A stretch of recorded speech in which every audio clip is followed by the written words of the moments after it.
बाबा रामदेव जी से, जो ईष्ट देव भी हैं, लोक देव भी हैं, कल दर्शन करने का भाद्रपद के महीने में मेले के अवसर पर सौभाग्य मिला। बाबा रामदेव सामाजिक समरसता का प्रतीक है और गरीबों के आस्था के, जन जन के आस्था के केंद्र है। बाबा रामदेव की कृपा सब पर बनी रहे, उनके आशीर्वाद से सभी के घर में खुशहाली आए, सभी के घर में शांति हो, संपन्नता हो और हम सब मिलकर के देश को उन्नत करने का जो संकल्प लेकर के, देश को विकसित करने का जो संकल्प लेकर के माननीय प्रधानमंत्री नरेंद्र मोदी के नेतृत्व में चलें, वो हमारा संकल्प सिद्ध हो, ऐसी बाबा से आशीर्वाद की कामना की है।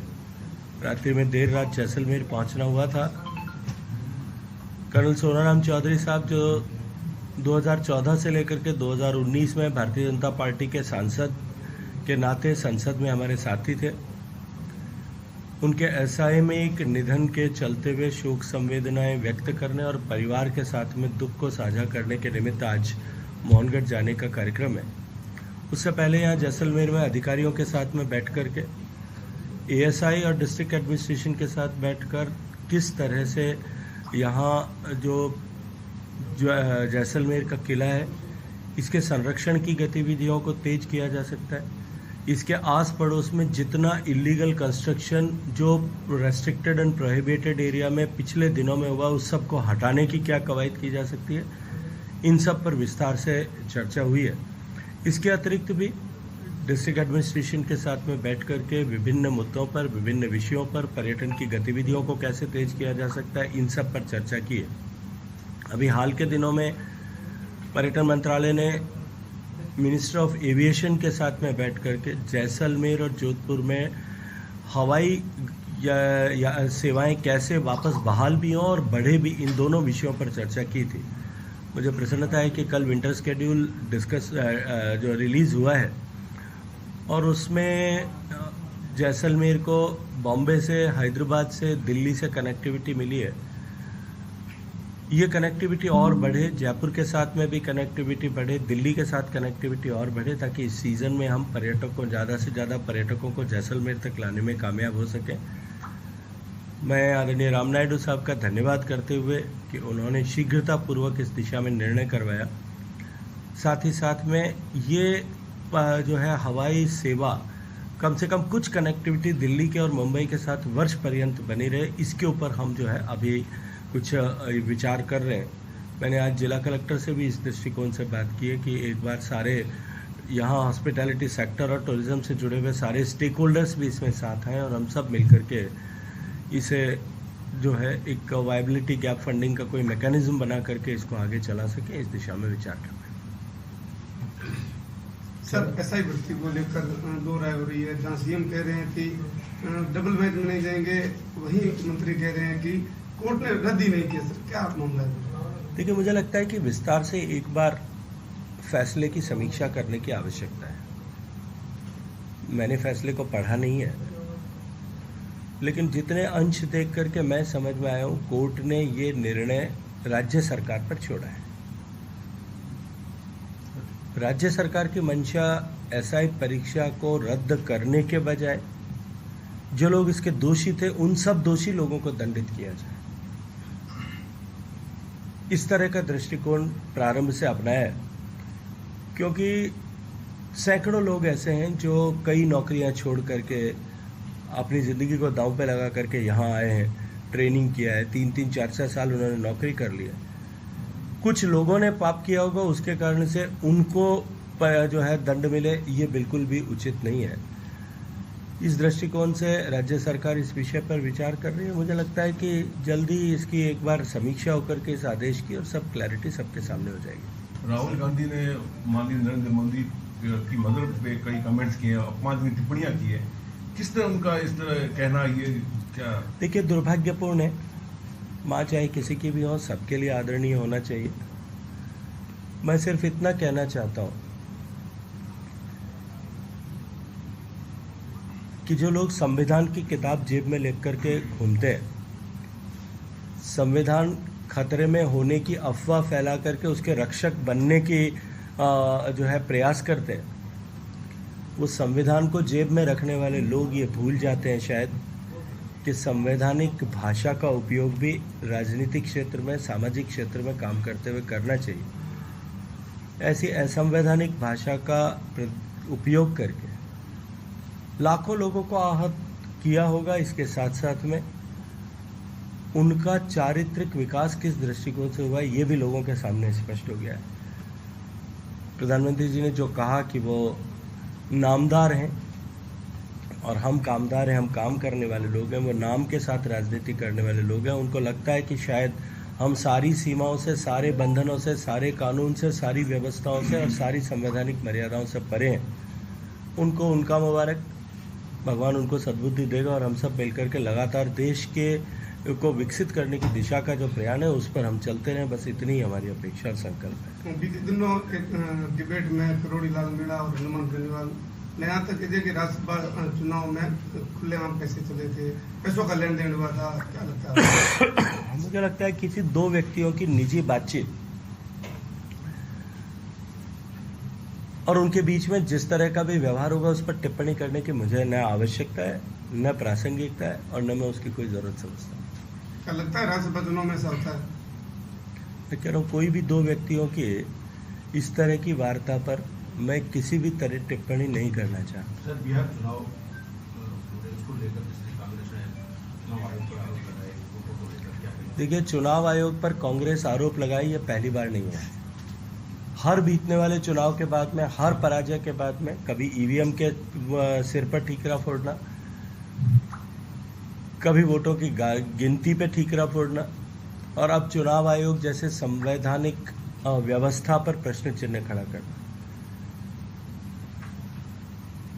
संवैधानिक संस्थाओं को इस तरह से कमजोर करने का एक सुनियोजित रास्ता जो कांग्रेस पार्टी और कांग्रेस पार्टी के नेताओं ने और इंडी गठबंधन के लोगों ने अपनाया है, ये निश्चित तौर पर आने वाले समय में देश के लिए दुर्भाग्य का कारक बनेगा।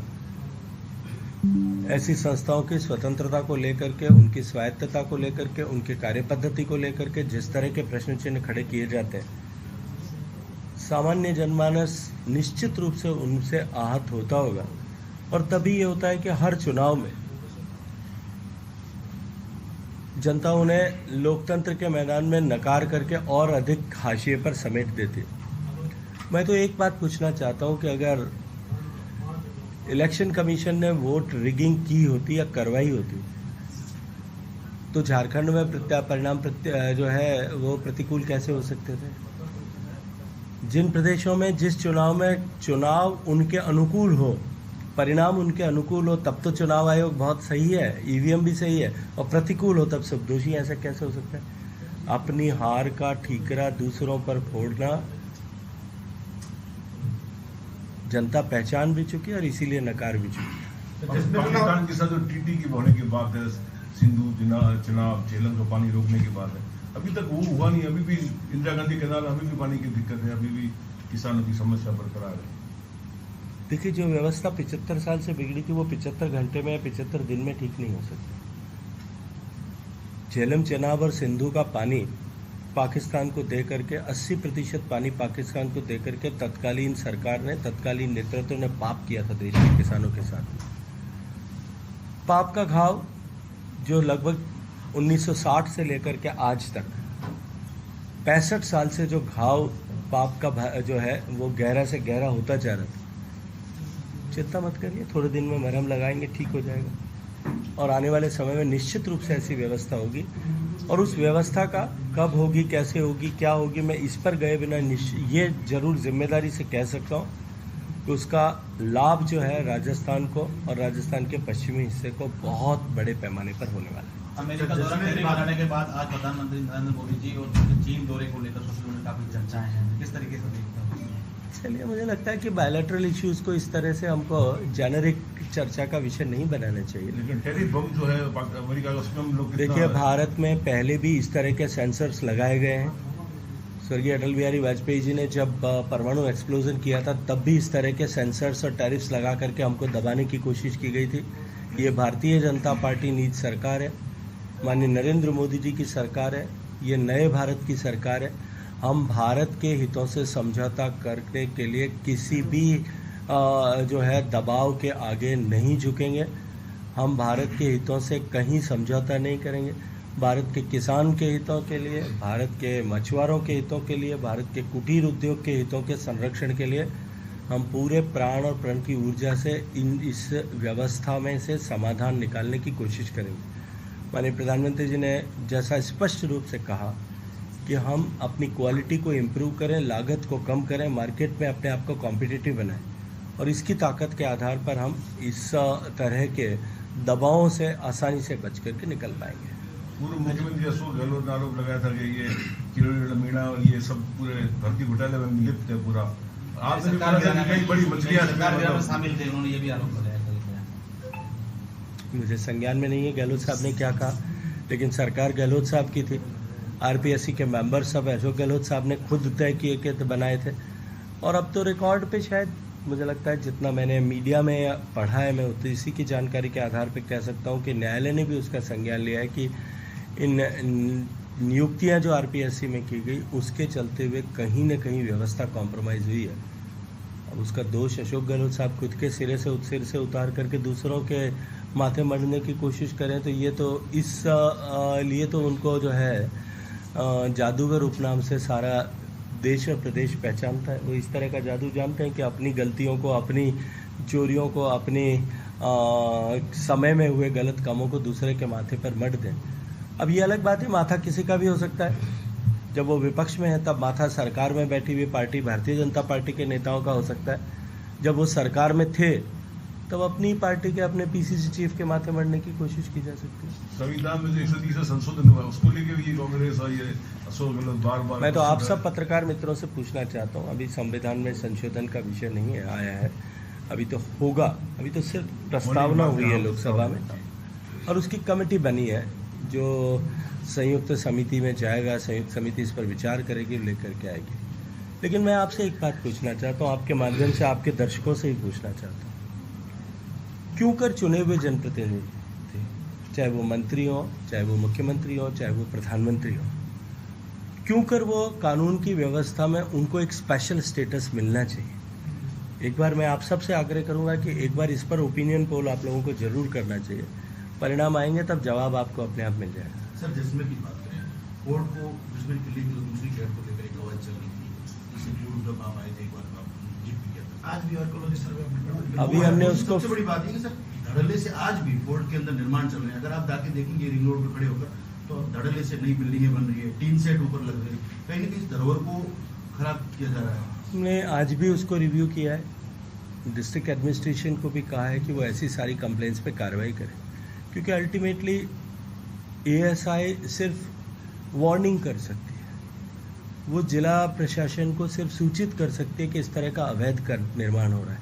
अवैध निर्माण को रुकवाना, अवैध निर्माण को रोक करके उस पर कार्रवाई करना, ये सब जिला प्रशासन के जिम्मे है। अभी सुबह ही हमने जिला प्रशासन और एएसआई के अफसर्स के साथ में बैठ करके इस विषय पर वार्ता की। सामान्य तो होता है कि जब कोई इस चीज़ की कंप्लेंट लेकर पहुंचता है सामाजिक कार्यकर्ता या स्थानीय निवासी, तो कहा जाता है कि आर्कोलॉजी का मामला है। स्थानीय प्रशासन कहीं ना कहीं होता ही बरसता है। चलिए, अब इस पर मैं क्या टिप्पणी। जैसलमेर में ट्रेनों का बहुत बड़ा अभाव है, डायरेक्ट वंदे भारत की भी मांग उठी कई बार। चलिए, आगे आने वाले समय में कनेक्टिविटी बेहतर हो, इस पर हम सब लोग प्रयास कर रहे हैं, विचार कर रहे हैं। बातचीत हुई और मुझे लगता है कि कुछ समाधान कम से कम दिल्ली की कनेक्टिविटी को लेकर के सुधरने वाला। जयपुर की भी नहीं है, जयपुर की रात में ट्रेन चलती 3 बजे। चलो साहब, धन्यवाद। कल सोशल मीडिया पर आपके क्षेत्र में वीडियो वायरल जहाँ पर कांग्रेस के दिग्गज नेता है वो आपकी तारीफ कर रहे थे, तो बीजेपी की कमी रहेगी, गजेंद्र सिंह सीएम नहीं बने। उसके बाद मुझे लगता है मैंने तो उनसे कहा था, क्योंकि वो नेता पूर्व मुख्यमंत्री अशोक गहलोत साहब के बहुत करीबी रहे हैं और अशोक गहलोत साहब का बहुत स्नेह उनके साथ में रहा, आशीर्वाद रहे। तो मैंने कहा कि वो, क्योंकि उन्होंने मुख्यमंत्री का स्नेह देखा है, इसलिए शायद उनको ऐसा लगता होगा कि मुख्यमंत्री अगर अपने शहर का होता है तो उससे जो है उससे कुछ लाभ व्यक्तिगत रूप से या क्षेत्र को भी हो सकता है। लेकिन मुझे लगता है सहज भाव से की गई ऐसी टिप्पणियों पर कहीं कोई वापस प्रत्युत्तर देने की, काउंटर टिप्पणी करने की न तो कोई आवश्यकता है, न कोई वो मीडिया का विषय है। भारतीय जनता पार्टी में ये परंपरा नहीं है कि कौन व्यक्ति किस पद पर काम करेगा। जिस पाइपलाइन से मैं आता हूँ, जिस विचार परिवार से मैं आता हूँ, वहाँ व्यक्ति महत्वपूर्ण नहीं है, दायित्व महत्वपूर्ण नहीं है। जिस व्यक्ति को जो दायित्व दिया जाए, इसीलिए हम उसको पद के बजाय दायित्व की बात करते हैं कि जो जिसको काम दिया जाए वो काम वो ईमानदारी से करे, पूरे लगन और मनोयोग के साथ में करे, इस तरह की अपेक्षा की जाती है। पार्टी ने मुझे अभी जो काम दिया है, मैं उस काम के साथ में के लिए काम कर रहा हूँ। माननीय प्रधानमंत्री जी ने जो दायित्व दिया, मैं उसके साथ में काम कर रहा हूँ। आने वाले समय में कौन किसको कब क्या दायित्व मिलेगा, और ये आवश्यक नहीं है। जिस परिवार में और जिस व्यवस्था में हम लोग काम करते हैं कि वहाँ आने वाले समय में या आने वाले वर्षों में कभी राजनीतिक क्षेत्र का कोई कार्यकर्ता, जिसमें गजेंद्र सिंह भी हो सकते हैं, कि वो राजनीतिक क्षेत्र में ही काम करे, ये आवश्यक नहीं है। कल परिवार यह कहे कि तुमको जाकर के वनवासी कल्याण परिषद में, वहाँ जाकर वनवासियों के बीच में, गिरिवासियों के बीच में जाकर के काम करना है, या किसी सेवा के किसी दूसरे जो है क्षेत्र में जाकर के काम करना है। मैं तो व्यक्तिगत रूप से मेरे लिए इतना कह सकता हूं कि अगर ऐसी कोई भी जिम्मेदारी भी दी जाती है तो मुझे लगता है इसी उत्साह से, इसी ऊर्जा से, इसी प्रसन्नता से, इसी उमंग से और इसी परिश्रम की पराकाष्ठा करते हुए उस काम को भी पूरा करेंगे। क्योंकि कॉन्सेप्चुअल क्लैरिटी ये है कि जो भी कोई काम दिया जाएगा, चाहे वो गिरिवासियों वन निवासियों से जुड़ा हुआ हो, और चाहे सेवा के किसी भी या राष्ट्र निर्माण के किसी भी अंग उपांग से जुड़ा हुआ हो, अल्टीमेट एम जो है वो भारत माता की जय करना है।